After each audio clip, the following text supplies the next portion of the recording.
Hello all అందరూ ఎలా ఉన్నారు? ఈరోజు మనం ఒక చిన్న వ్లాగ్‌తో వచ్చేసాము.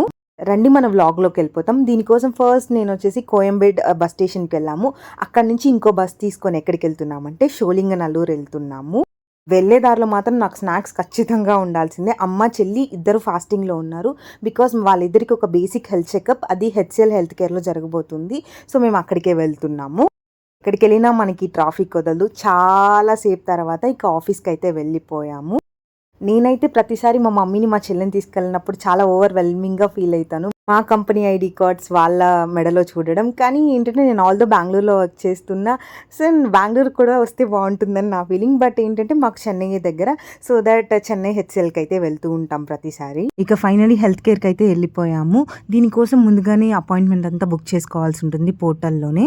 ఇక రాగానే అయితే మాత్రం బ్లడ్ తీసేసుకుంటారు. బికాస్ తినకుండా ఉన్నారు కాబట్టి. ఇక బ్లడ్ చెక్ అవ్వగానే ఫ్రీ ఫుడ్ కూపన్స్ ఇస్తారు. దాన్ని తీసుకెళ్ళి మనం కాఫెటీరియాలో ఏం కావాలంటే తినొచ్చు. బట్ మేము వెళ్ళే టైంకి అక్కడ అంతా అయిపోయింది. సో, ఫైనల్‌గా ఒక పొడి దోస అండ్ ఎగ్ దోస మాత్రం తీసుకున్నారు. ఇక తిన్న తర్వాత రిమైనింగ్ టెస్ట్‌లంతా కూడా లైన్‌గా చేపించుకుంటూ ఉన్నారు. ఐ టెస్ట్ ఉంటుంది. ఇందులో ఈసీజీ ఉంటుంది. తర్వాత హార్ట్ చెకప్, గైనిక్ టెస్ట్ అవంతా కూడా ఉంటుంది. అలా అమ్మ, చెల్లి చేసుకుంటుంటే నేను అలా ఒక చిన్న రౌండేసాను మొత్తం ఎక్స్‌ప్లోర్ చేస్తూ. అంతా అవ్వడానికి 2 అయిపోయింది. ఇంకా డెంటల్ చెక్ మాత్రం మిస్ అయిపోయింది. ఎందుకంటే ఇంకా 4:00 వరకు ఉంటేనే అయితది ఏదో అన్నారు. సో దట్ మేము దాన్ని క్విట్ చేసేసుకున్నాము. ఇక ఆఫ్టర్‌నూన్‌కి అక్కడే కఫ్టీరియాలో ఒక మంచి బిర్యానీ తిని అక్కడి నుంచి అయితే స్టార్ట్ అయిపోయాము. చెప్పాలంటే కంపెనీ నుండి మా పెద్దమ్మ వాళ్ళ ఇంటికి చాలా హెక్టిక్ జర్నీ. సో ఇక వెళ్ళేటప్పుడు కొంచెం బూస్ట్ చేసుకోవాలి అన్నట్టుగా కాలాన్ అండ్ పానీపూరి తినేసి ఇంటికెళ్ళిపోయాం.